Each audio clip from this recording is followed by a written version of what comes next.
Here's a cool pentatonic idea crossing all 6 strings. Watch this.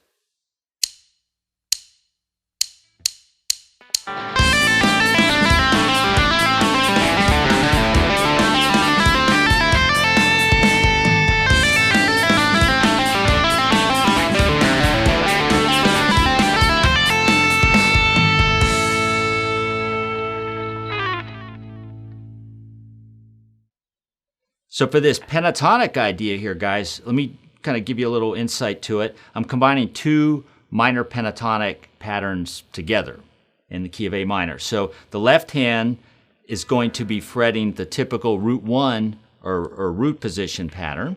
Okay, it's the one that goes 5-8, 5-7, and then 5-8, 5-8 in the top 2 strings. Okay, that's the left hand. The right hand's going to use the upper part of pattern 2 of the A minor pentatonic scale, the one that looks like this.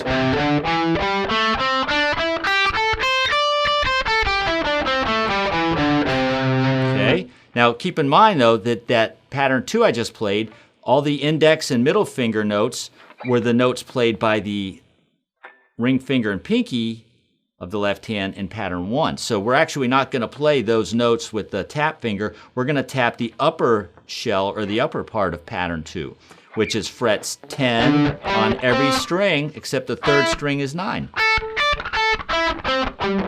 Okay, so let me put the pick down and then we'll go ahead and just go ahead and tap the idea out like this. The idea is,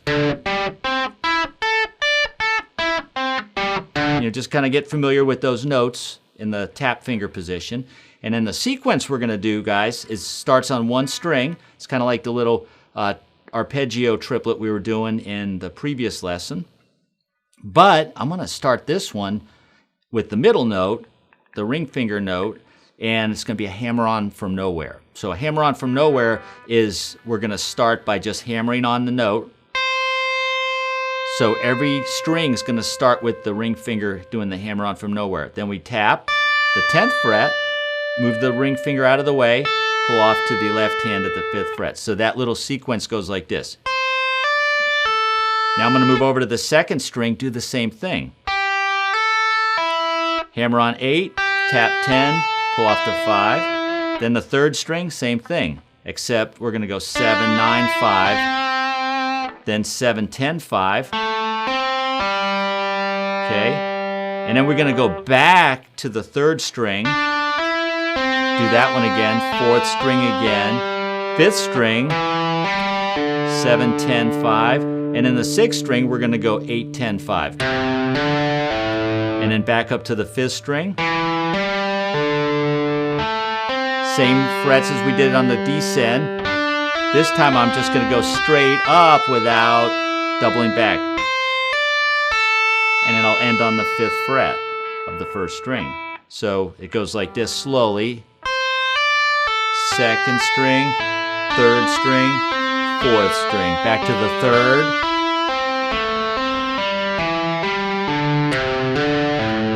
Now just straight back up.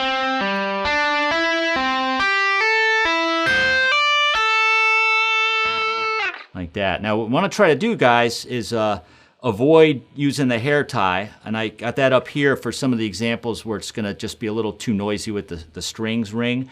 Some 2-hand tappers do use that. I use that occasionally when I'm doing a lot of 8-finger stuff that's kind of hard to mute all the other strings.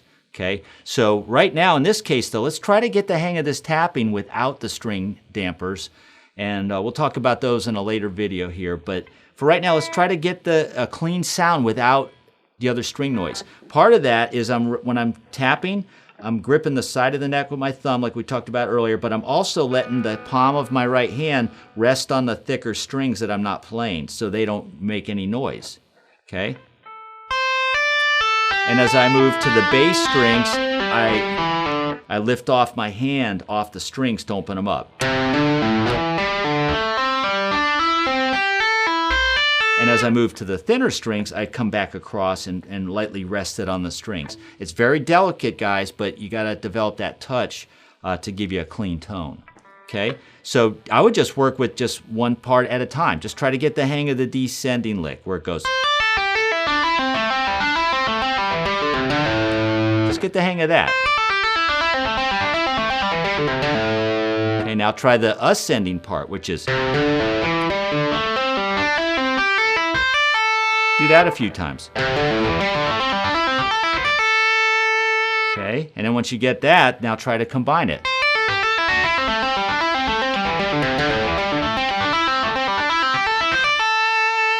Actually, I did a little double back on that ascending part, but here it is the way I played it on the performance.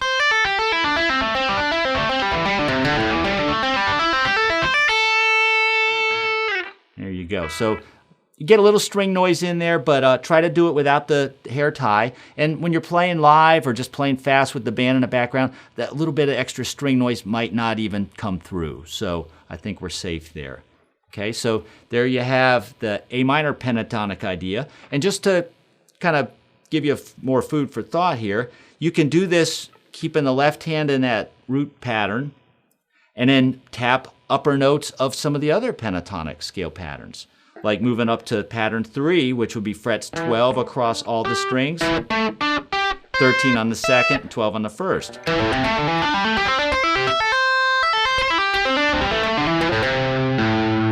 Okay, you could just kind of move that up the fretboard, and it helps me when I was younger doing this stuff, learning the tapping technique. It actually helped me to see the fretboard and other patterns of the same key, the A minor pentatonic scale, in higher areas at the same time. So it really kind of almost doubled the speed that I was learning the information and the scale patterns. So that might be a good tip for you too. Now tighten it up by playing slowly with me.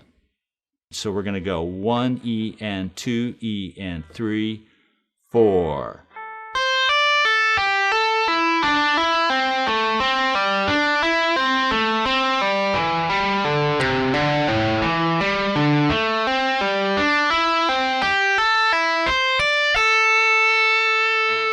Nice.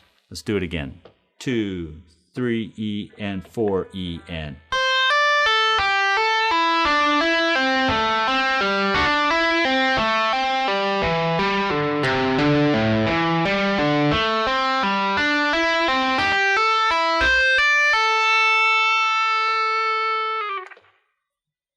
All right, let's try that again. 1 E and 2 E and 3, 4.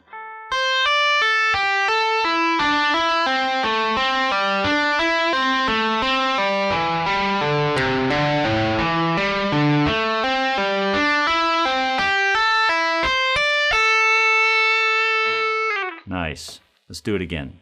2, 3 E and 4 E and.